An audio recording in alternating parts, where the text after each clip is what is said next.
neon signs that we have on sale till like we move, so 10% off any of these neon signs while they're still hung up in this shop anyway.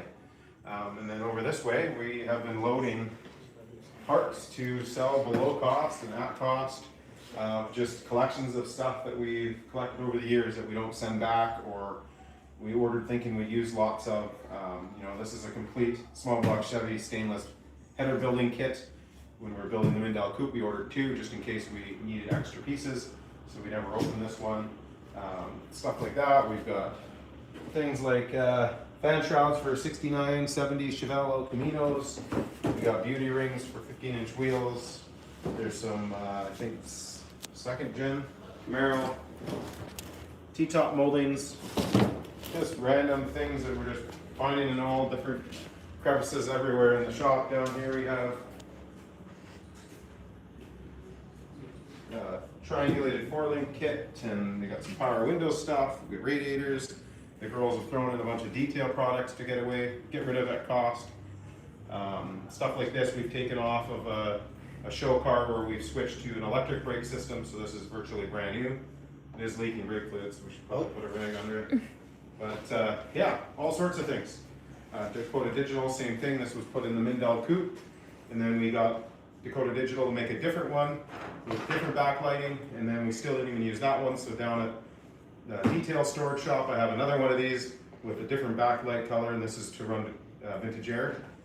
So we have a couple of those. We have a whole vintage air system we've taken out of the Mindell Coupe because we switched to a different brand that can be controlled by iPad. Timing gears for 455 brand new that we didn't use. Just all sorts of crazy things.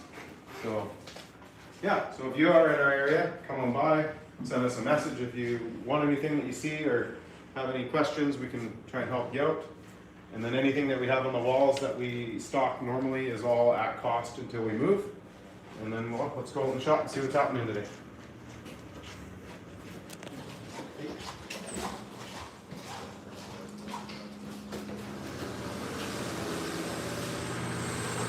All right, we got the supercharged Mustang, which is now done, just waiting to go for tune.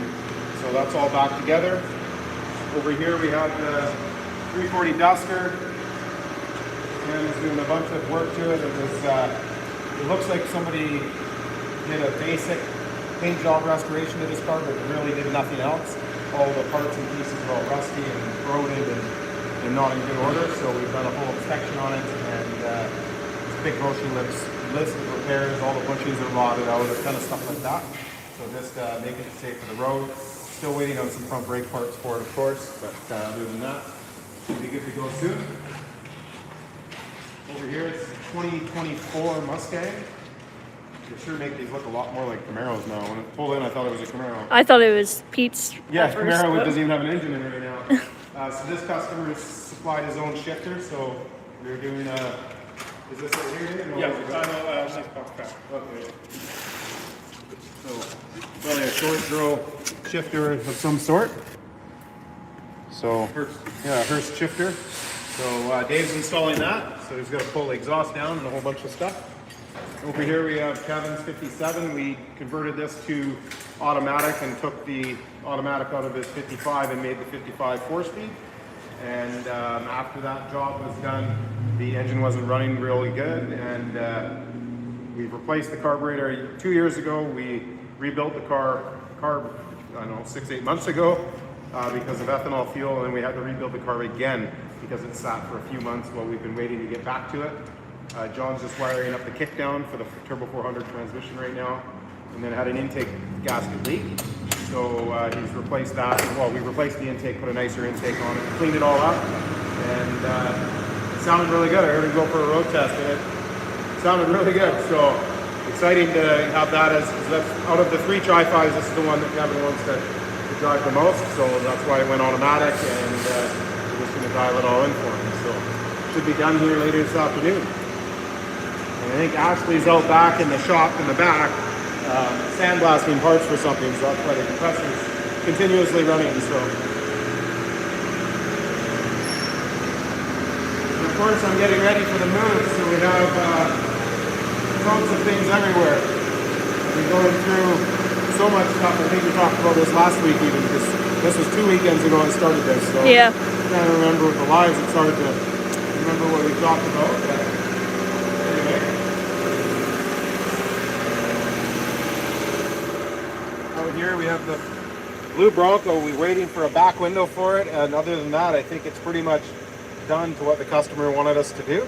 So it's been out on road tests and all of that, a couple little deficiencies, but I think it's finally ready for the customer to take and enjoy it. So the girls will have to clean that up one of these days. It's pretty rough. You're not going to make it much nicer. And then the gray Bronco, we've been building and doing things to this on and off for a few years. It's a bit of a secret build for the customer, and I think he's going to give it to the family this Christmas. So we're doing a few more things to it, and then it'll be delivered. And over here we got John's Barracuda. You've probably seen it on the channel before. This one we did a 6.4 Hemi swap back in a long time ago when I was just working for Stone Speed Shop. So that's at least 6-7 years ago. And he's enjoyed it, but it's still running stock brakes and suspension and all of that.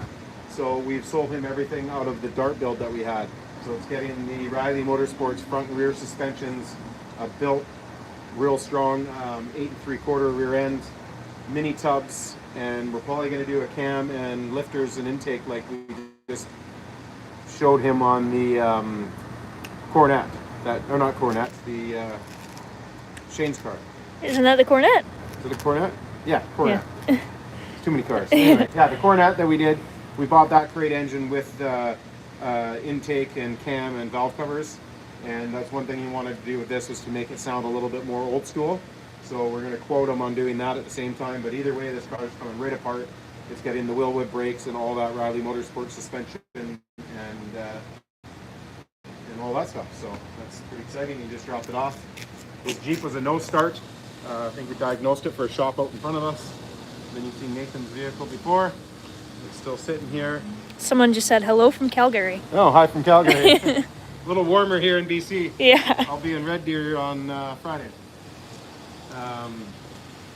The Chevy truck, we've done all the deficiency work on it, figured all that stuff out, and now we have to measure it to fit to bigger tires and wheels. He wants the biggest tires and wheels we can fit on the back, get rid of the spacers and a bunch of stuff like that. And then we never did the paint and body on this, but there's white little dots showing up through the paint on the body, and on the hood there's a crack in the hood that he wants fixed. So I'm not sure where we're going to all get to with on it. We'll talk to the customer and see how far he wants to go with that, but it might need to be completely repainted flat black. I'm not sure. So, and then the Ranger we built, I guess last year. Yep. Something happened with his diesel engine. The harmonic balancer blew off the front of it. So we're in deep search for parts for that, but otherwise it still looks pretty good. So that's pretty much it down here at the automotive shop. So we'll head out front and head over to the hot rod shop and see what's up.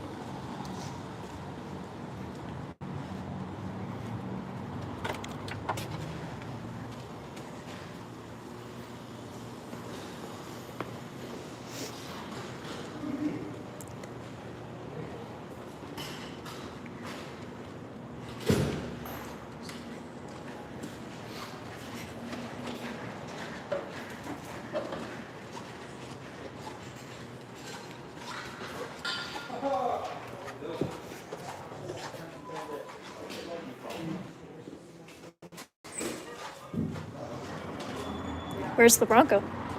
It's at home. I was blocking the garage with this. So. Oh.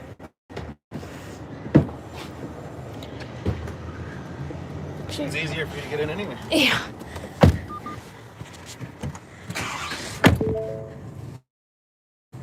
Oh, I forgot to turn off Wi-Fi today. Oh. So hopefully it doesn't get too... Sorry about that, guys.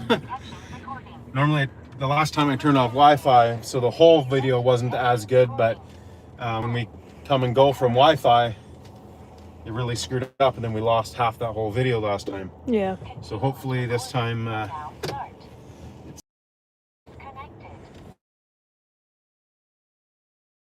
hopefully it'll just hook back up to that Wi-Fi. Oh, they put the new sign on. Oh, the new sign's up. Cool. Didn't even see him come. No, me either. Yeah. That looks good. So there you go, guys. So let's get a bit of a rendering. I even showed Richard, the owner of the building, that, and he loves even how big that sign is like that. So we'll have to see. The colors aren't right for the rendering, but for this, but it's not really a rendering for a sign. It was just to show that we're moving, but that looks pretty cool. Yeah. Yeah. That's wild that we didn't notice it came. Yeah. Busy, you're not gonna see that. Yeah. Probably took them literally 2 minutes to put it up. So the crazy thing is we still have stuff to move out of this shop. Oh. And I need to move that sea can and another sea can that's out back, and that's all moving to the new shop as well. So lots of stuff to do. And then almost everybody from this shop is moving. Someone said, is that the old hot rod shop? Yes. Yeah. Yeah, it is. Yeah. That was where it originated. When I first started working here, it was 5 or 6 of us. And now there's 23, I think it was. 24, I think. 24? Yeah. So, yeah, a little bit more. So, go in and see what's happening here.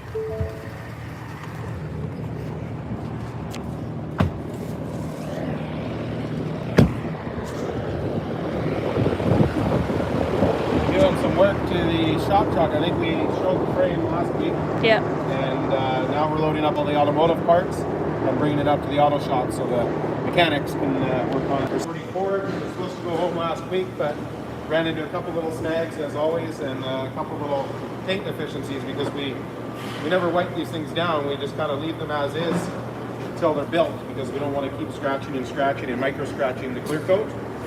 So the girls got it all cleaned up and ready to go and found a few little deficiencies, and then the weather went for crap anyway, so we just kept it, and we're going to polish up some areas and get it back to them. So that's what's happening there. The 56 Merc, we found under the last guy's bodywork a bunch of pitting that was going to come back and cause problems, so we need to sandblast this out and or remove it depending on how bad it is. I haven't got into it myself. Once we sandblast it, we'll see how deep the pits are. Over here in the booth, we have a Fox Body Mustang. Bert just painted it, so he's doing the polish now. This was repaired elsewhere, and the customer wasn't happy with the blend on the paint. So yeah, so he came to us, and we told him we'll fix it for him, but it's got to be our way. So we painted pretty much more than half the car, I think. So yeah. And here we got the Chevelle. We did the roof tint on it, and there was some more bubbling down lower, so we're gonna have to do some repairs in here now. This side's not as bad. The other side has more pitting, kind of like that door that we just showed you. So we're gonna have to get into those sail panels, and of course they don't sell these panels. You gotta buy the whole quarter panel or make the piece that you want. So we're trying to figure out right now if it's worth making this piece or buying a whole quarter panel for $705, cut that little section out of it. But if it takes us more than 5 hours to make that panel, we may as well buy the whole quarter panel, and then we can. A lot of guys like to do new quarter panels off at this edge or at this edge anyway, so somebody would still want those quarter panels even without that on there, because people literally cut these off and throw this away all the time, so you're kind of scared to get up into this section. Here we have a fastback Mustang. We've got the approval to do the body and paint on. So we stripped it all down last week and assessed it all and quoted it. And yeah, we got the approval on that. So Ray's just working on that right now. This is 72 Challenger parts. So a lot of the parts are painted. We're working currently on transmission and engine fitment over in the fab shop here. So we'll head over and take a look at that. How's that looking? Does it look like it's working? I think it's fine, and no one texts me that it's bad, so. Oh, okay. You ask people to watch? Well, normally Nikki will text me. Okay. Find out if it's working, otherwise we should restart it. Yeah. I'll go on YouTube right now. Oh, yeah. I'll take this one for a second while you're looking. So, yeah, over here we got a Camaro. I've been talking about not knowing anything about it, and right now the customer is wanting us to clean out the underside of it and get the bottom all clean and painted and ready for assembly. And then we had an engine here for a while over there that we painted up for him. That's the engine for the car. So he's gonna get us to do a bunch of assembly here eventually. So it's just looking to make sure that the live's working. Yeah, just because we lost that whole live that one time. So anyway, we'll pass this back to her. So yeah, most of you guys already know about the Riviera, but here it is. Having some window fitment issues, I guess, so we're adjusting that. And I think that's pretty much it. These old cars, they don't, work perfect, right? We really didn't remanufacture anything to do with the windows and the operation of the windows. We put in whatever parts you can get and do the best we can, but we're trying to make it as perfect as they can, so that's what we're doing today. Over here, so yeah, here's 72 Challenger. Can't see much right now, but we got all the fitment done. So the transmission's in, the engine's in. We just had to get the driveline angle correct.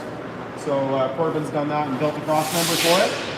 And we had to clearance the cross member where your torsion bars go to make room. So we didn't have to buy a transmission that has a weird cut in the case, which you can buy for these cars. But we prefer to make room and leave the transmission as they are. So if you ever have a problem, you just get another transmission. You don't have to get a specialized one for the Mopar. And then over here, you guys have seen this car lots. This is the other Challenger. We did the Hemi swap in. That's completely done. The driveline's good. Everything's done now except for Lyle's going to make up a new console plate to house the electronic shifter. So once that's done, I think it's ready to go to the customer. So that's what's happening here. Oh yeah, he's build the mount, as you can see there, and he has the console out, and there's a pretty big opening in the console once you take the plate off. So once he gets that all situated, then he'll remake a plate to house that.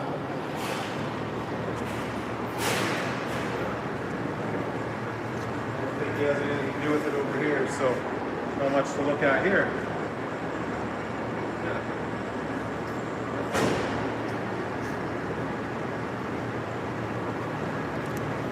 On the Toyota, Clint has been working on it a little bit more. Something to do with the grill. I think he's done the grill. Yeah. And then they have built brackets for the intercooler. So I think there's a little bit of work on that. So we've done a few little things. We were just waiting on parts from the customer, and some came, and that's where we're at. So, slow process with some of this stuff because there's a few things we've never done before, which is these newer generation axles and the wiring and everything involved. So we've ordered, I think, a harness and module from somewhere in the US, and it's being built and then shipped out. So once we have enough parts to really get back onto it, you got to be careful because some things, like if you go to the grill and want to do a grill, that's fine. But with projects like this, we find if we don't have enough parts to really dive into it, it just prolongs the job and ends up costing the customer more money. So we like to just wait until we have a good amount of parts to put a 2-3 days minimum into it, and then go strong at it and actually get somewhere. And speaking again somewhere, here's the 57. This was on hold for a couple of weeks when the customer was on vacation, and Bernard has got it almost put together here. The body looks pretty much complete. Again, this was a guy's home build that he was doing for many, many years. Painted it many years ago. It's going to need a full paint correction to look decent, but as you can see, it's coming together pretty good here. So we're working on the interior. I think Lyle will be getting back onto the interior after he finishes that console, and he's got some more interior to do, and then Bernard has some fuel system to do. The customer was ordering in a fuel pump. That's in now, so I think he has a fuel pump and maybe a fuel line, maybe a little bit of wiring for the fuel system, and it should run. So pretty much together. The 56 Merc. We found the shifter. We were missing a box of parts for this car, and we found it up in the storage spot in detail. So we have the shifter. It is the 8-speed auto, so it's got the sport with the plus minus, so kind of like a paddle shift sport. So now that we have that, Lyle's going to make sure we have it where we want it, and then we can do the mounts on the floor before paint. And he's waiting on some material to finish the back wall and just make sure we have all our mounting points and all the upholstery. He's done a full fiberglass headliner shell.